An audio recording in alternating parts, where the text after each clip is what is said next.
Madame, Monsieur, bonsoir. Vous êtes sur Média Afrique News en direct de Libreville, d'où nous émettons. Dans l'actualité ce soir, le Kenya et l'Union européenne ont signé hier lundi à Nairobi, la capitale, un accord économique qui permettra de stimuler le commerce tout en donnant au pays un accès libre de droit à l'Union européenne. En attendant l'arrivée des chefs d'État et de gouvernement, les ministres de la Communauté économique des États de l'Afrique centrale, CEAC, se retrouvent à Libreville à partir de ce mardi 20 juin dans le cadre de la 23e session ordinaire. C'est ce que nous verrons dans ce journal.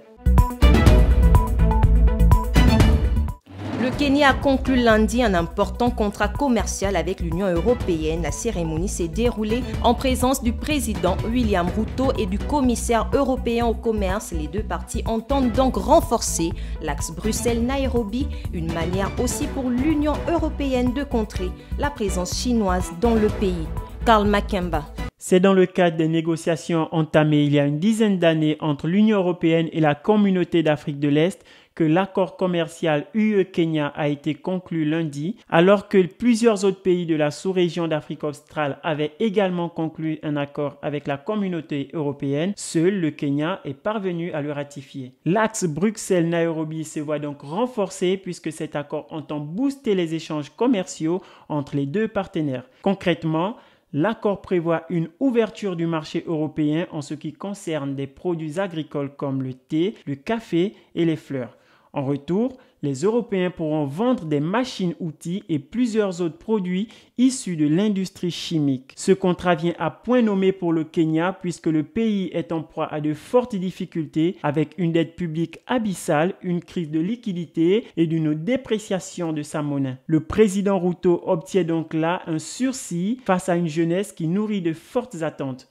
Côté européen, c'est moins le contenu de l'accord qui importe que la capacité des Européens à contrer l'influence chinoise dans la région. C'est dans ce cadre qu'elle a initié sa stratégie Global Gateway en février dernier afin de contrer le projet des nouvelles routes de la soie initié par Pékin. Avec ce projet, Bruxelles entend donc injecter des millions de dollars dans le pays.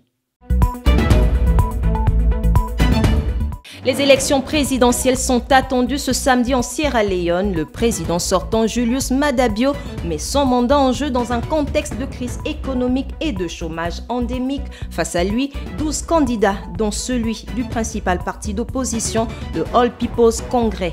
Commentaire, Karl Makemba.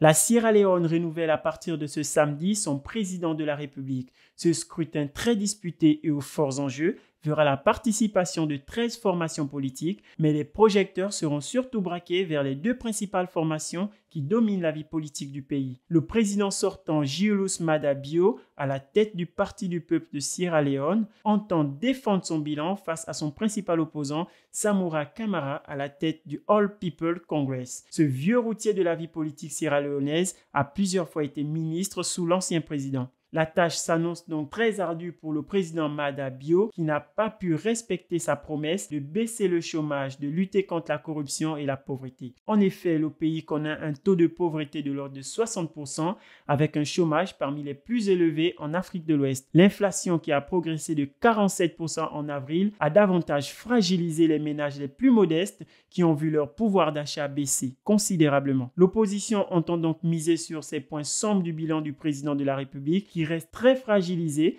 mais il espère tout aussi miser sur les déboires judiciaires de son principal opposant qui est actuellement sous le coup d'un procès pour corruption dans une affaire de rénovation du consulat du pays à New York. Autre enjeu dans ces élections générales, ce sont les législatives. La répartition actuelle des sièges place les deux formations au coude à coude. Une polémique dans ce cadre est apparue en janvier dernier après la décision de la Cour suprême d'autoriser l'instauration de la proportionnelle. Une décision que l'opposition a fortement critiquée, estimant qu'elle renforcerait les pouvoirs des partis politiques. Côté majorité, au contraire, on salue la proportionnelle qui favoriserait une meilleure représentativité des Sierra-Léonais. Difficile donc de spéculer sur la probabilité de victoire d'un camp ou d'un autre, reste simplement à espérer que ce pays de 8 millions d'habitants, meurtri par des années de guerre civile, qui a entamé un processus d'alternance politique, maintienne cette dynamique.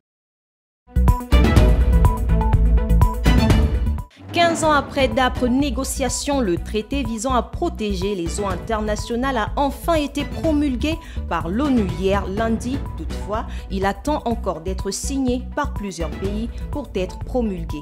Le navire a atteint le rivage. Alors qu'elles ne sont actuellement sous la juridiction d'aucun État, les eaux internationales ou la haute mer, comme désignées par le droit international, bénéficieront désormais d'une protection de la part des Nations Unies. L'accord a finalement été accepté par les États membres de l'organisation.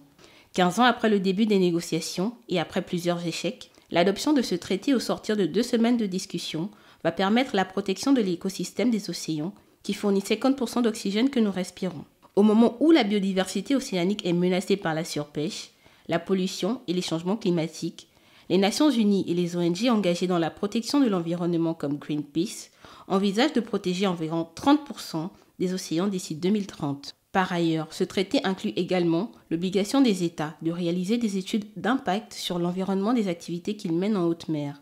Reste à savoir combien de pays signeront le dit traité à la prochaine Assemblée générale des Nations Unies en septembre prochain. À quelques mois des élections en République démocratique du Congo, la campagne s'annonce tendue avec une opposition contre le régime de Tshisekedi. Certains Congolais doutent encore de l'organisation du vote selon le calendrier électoral et d'autres craignent l'organisation des élections comme prévu, mais avec un résultat qui causera des heurts. Reportage à Mourimani Christian, notre correspondant en RDC. La présidentielle à un seul tour est prévue le 20 décembre, couplée à l'élection de députés nationaux, provinciaux ainsi que des conseillers communaux. À 6 mois des élections, la campagne s'annonce déjà tendue au pays, surtout avec une opposition contre le régime de Tshisekedi qui semble vouloir rester au pouvoir sur fond de conflits et de crises sociales. Certains Congolais doutent encore de l'organisation du vote à temps, en heure, et s'attendent à un glissement de Félix Tshisekedi, président depuis janvier 2019 et qui est candidat à un second mandat de 5 ans. Avec l'ambiance actuelle sur le plan politique, d'autres craignent des élections avec un résultat qui va créer mort d'homme. Il y a des conseils évidemment à prodiguer à la CENI pour éviter le chaos à l'issue de ces élections. Parce que tout ce que nous craignons par rapport à l'ambiance actuelle, tout ce que nous craignons par rapport aux uns et aux autres politiciens qui certains disent ne pas être prêts à aller aux élections, d'autres qui sont prêts en dépit de toutes les difficultés, c'est que nous ayons des résultats qui vont encore créer mort d'homme. Chose que nous ne voulons plus au Congo. Sereine, les autorités affirment que les élections auront lieu dans les délais constitutionnels et surtout, la Commission électorale nationale indépendante CENI a jusqu'à présent respecté son calendrier. Elle a enrôlé les électeurs et leur a délivré des cartes. Cela lui a permis de refaire le fichier électoral qui a été toiletté par un audit externe et a servi de base à la loi de répartition de sièges promptement votée par le Parlement et promulguée le 15 juin dernier. Depuis quelques semaines, la formation des 4 opposants candidats déclarés à la présidentielle organise des manifestations pour réclamer une réforme de la CENI et la Cour constitutionnelle qui, selon eux, vont mener à la fraude et au chaos.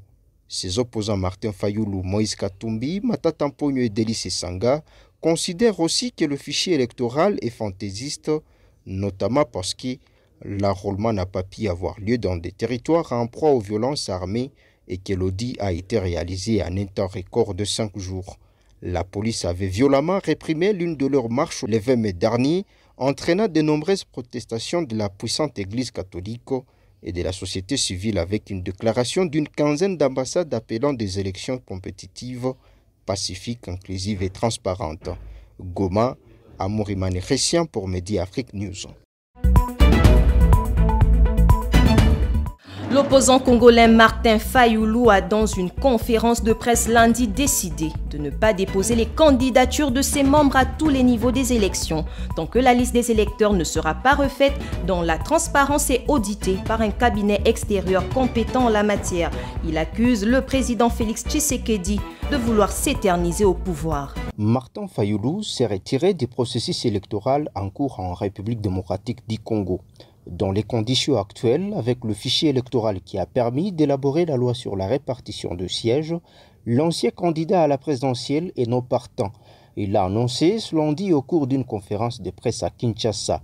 Dans la foulée, il a sévèrement critiqué Félix Tshisekedi, qu'il accuse de vouloir s'éterniser au pouvoir. Dans ces conditions, il est clair que nous ne pouvons pas accompagner M. Tshisekedi Félix dans une nouvelle imposture et aucune personne censée ne peut accepter les fichiers électoraux tels que confectionnés par la CNI de M. Kadima. M.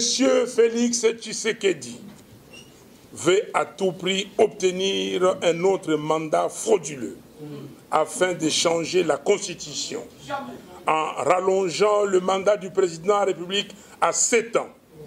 Ainsi, il pourra rester le plus longtemps possible au pouvoir. Ces événements interviennent dans un contexte politique tendu.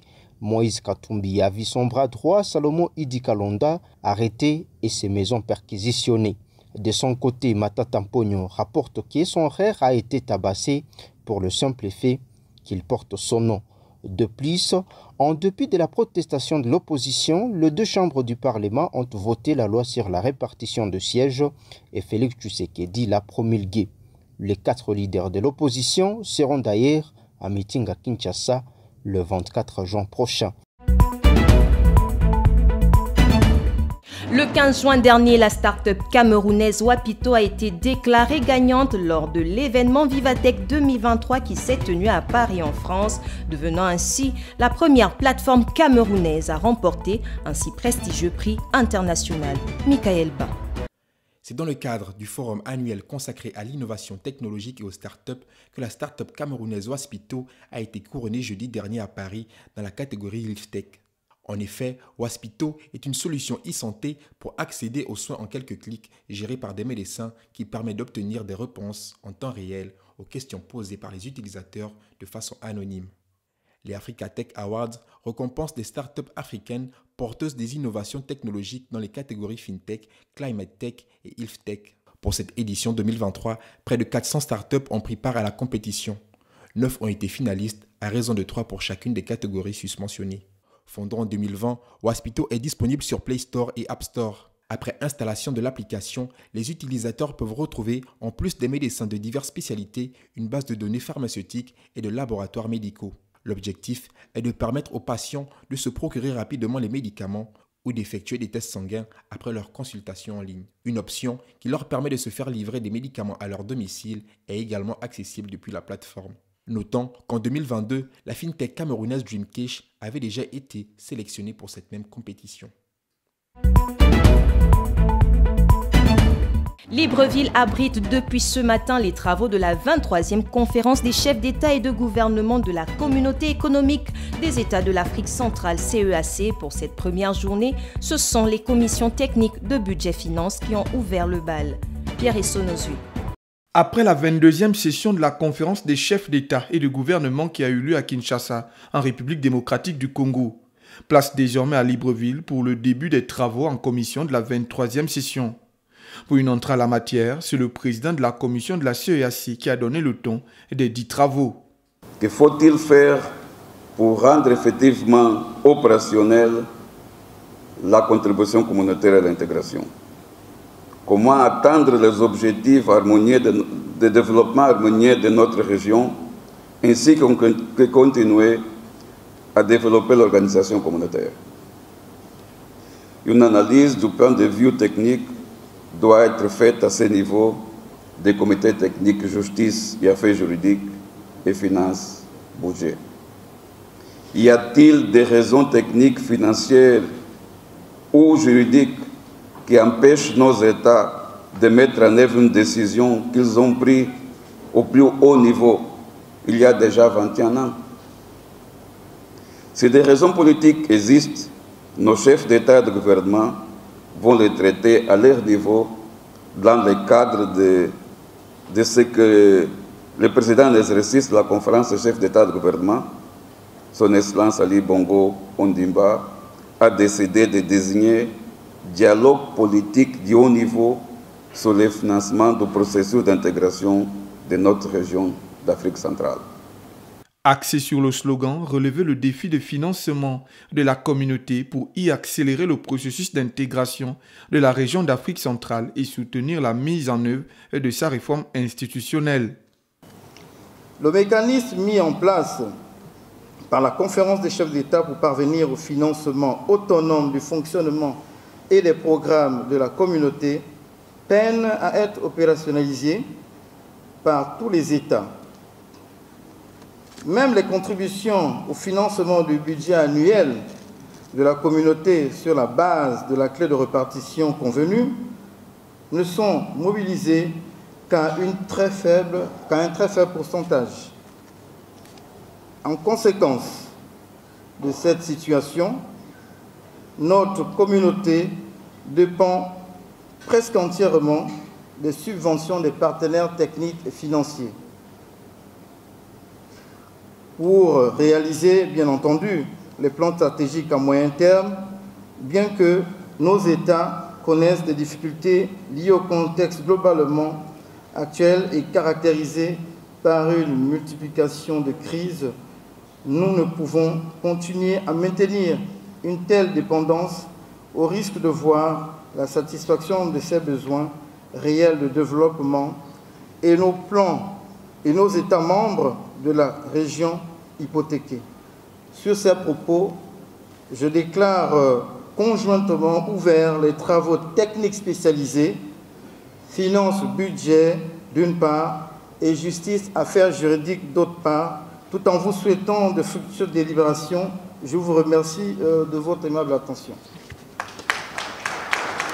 Durant 12 jours, les réunions de comités inter-États et des représentants permanents se tiendront du 26 au 28 juin. Un conseil des ministres de la CEAC aura lieu, quant à lui, le 29 juin prochain. Le 1er juillet 2023 est prévu la conférence des chefs d'État et de gouvernement proprement dite qui clôturera les travaux. Levée de bouclier ce mardi 20 juin 2023 des agents de la Caisse nationale d'assurance maladie et de garantie sociale CNAMGS. Ces derniers disent être menacés de licenciement par le directeur général de la dite structure, Séverin Anguillet. C'est plus de 400 agents de la Caisse nationale d'assurance maladie et de garantie sociale CNAMGS qui ont reçu des lettres de licenciement signées de la main du directeur général de cette entité de protection sociale, Séverin Maxime Anguillet. Une décision qui sera à l'origine du mouvement d'humeur de ces pères et mères de famille. Nous revendiquons ici le reclassement des 400 agents et une nouvelle grille salariale, parce que la nôtre est en dents de scie. Et il est arrivé, il a trouvé à la CNAMGS, on avait déjà des acquis sociaux. Pour faire asseoir un acquis social, il faut aller en négociation lors de la négociation de notre convention collective. Vous ne pouvez pas vous lever sans rentrer dans la convention collective et dire que vous arrêtez les acquis sociaux. Donc ça fait aujourd'hui 1 an, sinon aujourd'hui 2 ans avec cette année, aucune publication sur nos acquis sociaux. Et il va plus loin. Nous sommes un organe aujourd'hui qui fait de l'assurance maladie obligatoire. Nous leur demandons de payer le ticket modérateur pour que les agents soient assurés à 100%. On leur demande de payer juste les 20% du ticket modérateur. Ce n'est pas normal. Accusé par les syndicalistes de falsifier des documents, la direction générale de la CNAMGS semble désormais mettre en péril la politique sociale du chef de l'État Ali Bongo Ondimba. Donc vous voyez ici un procès verbal dont la première page, l'intitulé de la première page, n'est pas celui normalement que nous avons signé le 3, lundi 3 juin. Vous voyez, l'administration sur la base de ce faux procès verbal a saisi la direction générale du travail qui a rendu un avis sur la base d'un faux procès verbal qui a rendu un avis du caractère illicite de notre grève. Fort de ce procès verbal, elle nous envoie des notifications à l'entretien préalable de licenciement pour motif faute lourde. Elle nous interdit l'accès au bâtiment. Donc, vous vous avez vu, le personnel est là. Tout ce personnel-là est en train de recevoir chacun une notification pour licenciement ou faute lourde. Donc voici un peu le Gabon dans lequel nous sommes aujourd'hui. Une administration qui refuse de négocier, une administration qui refuse de prendre en compte les revendications du personnel, une administration qui s'en fiche éperdument de la politique sociale du chef de l'État en envoyant au chômage des compatriotes, des Gabonais et des Gabonaises, des pères et des mères de famille. Loin de prôner le dialogue social, les agents grévistes sont interdits d'accès aux bâtiments. C'est en tout cas ce qui est mentionné dans une note datée de ce mardi 20 juin 2023. Et celle-ci porte la signature de Séverin Maxime Anguillet. Nous avons interpellé plusieurs fois la direction générale, verbalement, de manière écrite, nous l'avons interpellé. Aujourd'hui, si nous sommes rentrés en grève, nous avons pris un moment de grève qui est parti du 1er jusqu'au 14. Ils nous ont reçus le 3. Nous avons fait un PV de réunion. Ils nous ont rappelé le 14 pour signer le même PV de réunion. Ce n'est pas normal. Vous ne pouvez pas attendre plus de 11 jours pour signer un PV de réunion. Ce n'est pas légal. D'accord? Un PV de réunion, ça se signe, séance tenante. Sinon, si on traîne, c'est le lendemain. Ils nous ont appelé 11 jours plus tard pour signer un PV de réunion. Nous disons ce n'est pas normal. Et pendant ces négociations, nous avons attiré l'attention de la direction générale en disant si vous voulez qu'on rentre en négociation, séance tenante. Nous sommes prêts à partir d'ici même à 1 h du matin. Présentez-nous un courrier qui nous invite à une négociation. Ils ne l'ont pas fait. On les a même fait comprendre que dans ce courrier, une fois nous serons en négociation, nous allons signer une conciliation. Ça veut dire, vous allez non seulement choisir ce que vous pouvez nous donner, si nous sommes d'accord, nous l'acceptons, nous le mettons dans un PV de conciliation. Ils ont refusé. Après avoir recueilli la version des partenaires sociaux, nos équipes de reporters se sont rendues à la direction générale de la CNAMGS. Cette administration n'a pas daigné recevoir les journalistes. Oh non, soleil quand même les gars. Au regard du mutisme du directoire de la CNAMGS, cette entité de protection sociale qui est une référence dans le continent semble désormais être en feu. Ils ont trafiqué le PV là.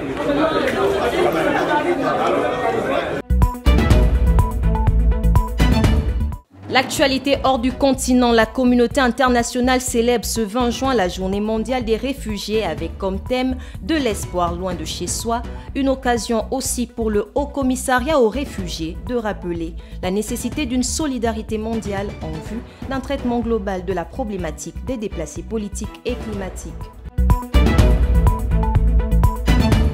Enfin, le Sénat australien ouvre la voie à un référendum sur les droits aborigènes. Cette loi approuvée par 52 voix contre 19 va permettre de rattraper des siècles d'injustice à l'égard de ce peuple autochtone. Si le projet est adopté, les aborigènes australiens, dont les ancêtres vivent sur le continent depuis au moins 60 000 ans, seront reconnus pour la première fois dans la Constitution et auront le droit d'être consultés par le gouvernement à propos des lois ayant un impact sur leur communauté. Voilà, c'est la fin de cette édition. Suivez l'information en continu sur notre page Facebook Média Afrique News avec nos différents flashs d'informations de 9h, 13h et 18h. Et nous, on se retrouve demain à 20h30. Bonne soirée à tous.